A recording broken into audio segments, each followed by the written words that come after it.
తమకిష్టమైన వారు చనిపోయినప్పుడు heart break అయిపోతుంది, మనసు విరిగిపోతుంది, గుండె బ్రద్దలైపోతుంది. విరిగిన హృదయం అంటే ఇన్ని అర్థాలు ఉన్నాయి. గుండె బ్రద్దలైపోవడం, మనసు విరిగిపోవడం, మనసు ముక్కలైపోవడం, అద్దం ముక్కలైనట్టుగానే పగిలిపోయి మనసు అలా ముక్కలైపోతుంది అంటారు కదా. తమకిష్టమైన వారిని కోల్పోయినప్పుడు ఈ మనోవేదన, ఈ మానసిక వేదన, ఆ నొప్పి, ఆ బాధ కలుగుతుంది. ఉదాహరణకు కుటుంబంలో పెద్ద తండ్రి చనిపోయినప్పుడు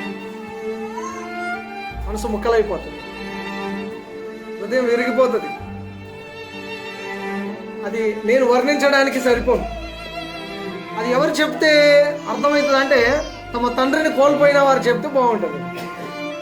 వారు అనుభవించిన బాధ వాళ్ళకే అర్థమవుతుంది. తండ్రిని కోల్పోయినప్పుడు కలిగే బాధ హృదయం ముక్కలైపోతుంది. లేదా తల్లిని కోల్పోయినప్పుడు కలిగే బాధ హృదయం ముక్కలైపోతుంది. లేదా ఇష్టంగా ప్రేమించిన భర్తను కళ్ళ ముందు పోగొట్టుకున్నప్పుడు కలిగే బాధ, విరిగిన హృదయం అన్నప్పుడు. ఎంతగానో ప్రేమించి ఏ కష్టం రాకుండా కాపాడుకున్న, కంటికి రెప్పలు కాపాడుకున్న భార్య కళ్ళెదుటే కోల్పోతే కలిగే బాధ హార్ట్ బ్రేక్ అంట. మనసు విరిగిపోవడం, గుండె బ్రద్దలైపోవడం, ఇలాంటి సందర్భాలలో జరుగుతుంది. అంత మాత్రం కాకుండా తమ పిల్లలు తమ కళ్ళ ముందే కోల్పోయినప్పుడు ఆ బాధ వర్ణనాతీతం.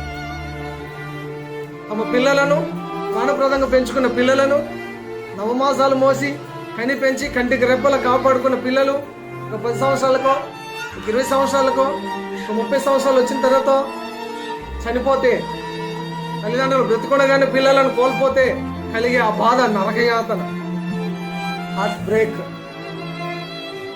మనసు ముక్కలవ్వడం, గుండె బ్రద్దలవ్వడం, ఇది